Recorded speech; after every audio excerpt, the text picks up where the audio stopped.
Oi, pessoal, vamos lá então começar a nossa revisão. Eu queria destacar para vocês de saída que essa prova ela tá bastante analítica, tá? Então, prestem bastante atenção nos comandos, né? E um outro aspecto bastante importante é que lembrem-se, né, que eu coloquei como conteúdo a transformação é, do Império Romano para os reinos germânicos, né? Então é importante vocês terem a dimensão das diferenças, né, de organização política entre os dois modelos, né, de Estado, digamos assim, né?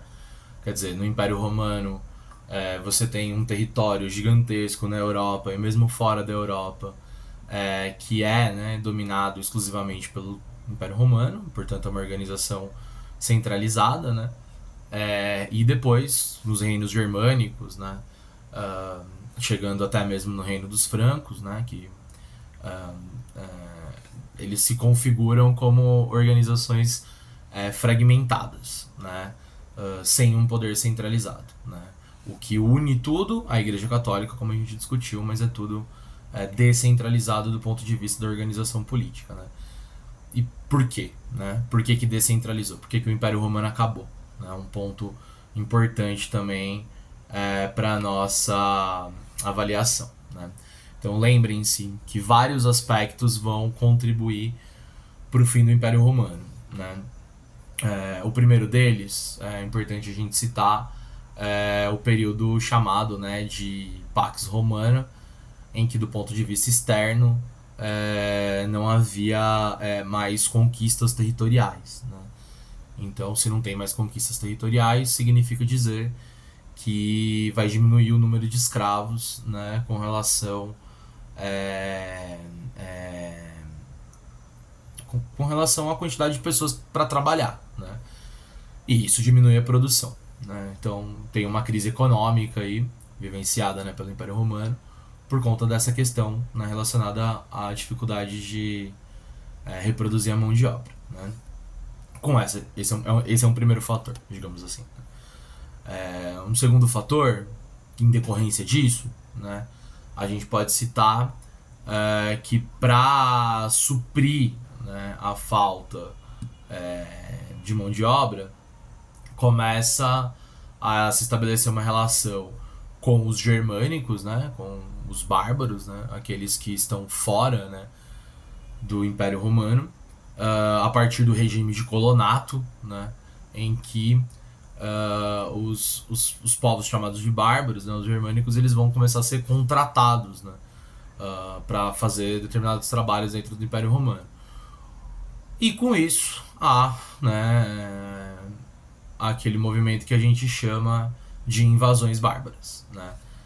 Então, quer dizer, os bárbaros, eles de certa forma são convidados, né, digamos assim, a entrar no Império Romano, mas com esse início, né, da penetração dos bárbaros no Império Romano, posteriormente isso vai se aprofundar cada vez mais, gerando aí um colapso, né? E com essas invasões vai acontecer aquele movimento que a gente chama de ruralização.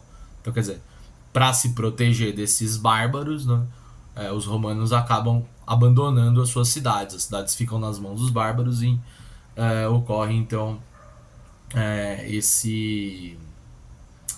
essa, né, destruição do Império Romano, né, do Ocidente. Vamos lembrar, né? A gente também vai ter como tema o Império Bizantino e a gente sabe, né, que o Império Bizantino ele foi herdeiro do Império Romano, por isso que ele até se chama, né, Império Romano do Oriente, né? Então, e por quê, né, que ele é considerado herdeiro? Porque várias características do Império Romano permanecem lá. Cultura greco-latina, o Código Civil, né, que é o Código Civilis Romanus, que vai ser apelidado de Código, né, de Justiniano. O cristianismo, né, a organização política, os imperadores, tudo isso vai ser uma permanência. Então, por isso que o Império Bizantino é herdeiro do Império Romano, né? Falando um pouquinho do Código de Justiniano, né? Importante lembrar que ele, de certa forma, é importante na organização da sociedade, né? Então, claro que você tem um código civil, significa um controle social, né? A partir das leis, mas não é só isso, né? Ao organizar o código civil, o imperador Justiniano ele consegue, né, organizar o Estado. Por quê? Porque todos estão sujeitos àquela lei. Tá? Então, o Código Justiniano é bastante importante, né, nessa questão da unidade territorial. Passando para o Império Carolíngio, né, é importante a gente relembrar da importância que a Igreja Católica vai ter na Europa medieval como um todo, mas fundamentalmente a importância da simbologia na correlação, né, entre Império Carolíngio, poder político, Igreja Católica, Vaticano, poder religioso, né. A religião ela legitima, né, o poder político. Então, quando ocorre, né, as primeiras alianças entre Igreja Católica e Império Carolíngio, ainda, né, chamado de Reino dos Francos apenas, quando, por exemplo, ocorre a Batalha de Poitiers, né, em que os francos eles expulsam, né, eles impedem o avanço do islamismo na Europa, a aliança entre Igreja Católica e Reino dos Francos ela se estabelece porque o Reino dos Francos oferece uma proteção militar para o cristianismo, né, para o catolicismo. Em contrapartida, se a Igreja Católica é a única instituição de controle de mentes, né, de controle social, de unidade, digamos assim, né, de unidade da Europa, ela vai respaldar, emprestar essa legitimação para o imperador, né? Então, a coroação e o simbolismo da coroação de Carlos Magno no Natal de 800, né, pelo Leão III, é muito importante, né? Ela é simbólica, mas ela tem uma importância política, porque, né, o Papa vai lá e coroa, né, num gesto de este é o imperador do Sacro Império Romano-Germânico. Portanto, este imperador ele tem a legitimidade da igreja, e a igreja é a instituição, né, com maior poder nesse período. Então, essa simbologia ela é extremamente importante, né? Também é importante a gente lembrar do Renascimento carolíngio, né, que a gente também trabalhou em aula e que vai representar ali uma espécie de ampliação cultural, né, promovida pelo Carlos Magno durante o seu governo, né? Então, quer dizer, o Império Carolíngio ele vai se destacar também em aspectos culturais, principalmente a partir da criação dos mosteiros, né? E esses mosteiros eles vão, de certa forma, ampliar a cultura, eles vão retomar certos valores culturais, né, que haviam sido praticamente largado, né, durante a queda do Império Romano. Então, até mesmo a filosofia volta, ainda uma filosofia ligada à igreja, né, mas ela volta, né, e a partir daí esse renascimento carolíngio vai recuperar, né, esses aspectos culturais dentro da Igreja Católica, né? Bom, o Império Carolíngio cai, né, e aí posteriormente a gente vê a composição, né, do feudalismo, né, e sobre o feudalismo, né, pra gente encerrar aí a revisão. Sobre o feudalismo é importante a gente lembrar a estrutura, né, feita entre dentro do feudo, né? Então, quer dizer, você vai ter o clero controlando, né, a questão, digamos, da mentalidade, né, dentro do feudo,